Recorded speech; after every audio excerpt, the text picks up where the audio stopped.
નમસ્કાર, શો ટાઈમમાં આપનું સ્વાગત છે। ભાવનગરના અખિલેશ સર્કલ નજીકથી પોલીસે વિદેશી દારૂનો જથ્થો ભરેલી કાર સાથે 2 શખ્સની ધરપકડ કરી કાયદેસર કાર્યવાહી હાથ ધરી છે।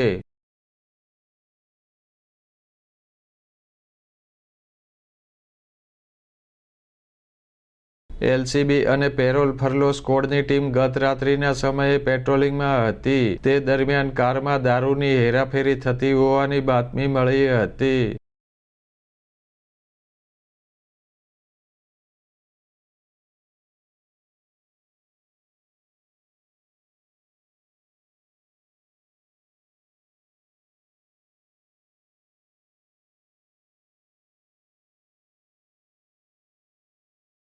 પોલીસે અખિલેશ સર્કલ નજીક વોચમાં રહી વિદેશી દારૂની 1115 બોટલ અને કાર મળી કુલ રૂપિયા 10,88,000ના મુદ્દામાલ સાથે 2 શખ્સની ધરપકડ કરી કાયદેસર કાર્યવાહી હાથ ધરી છે।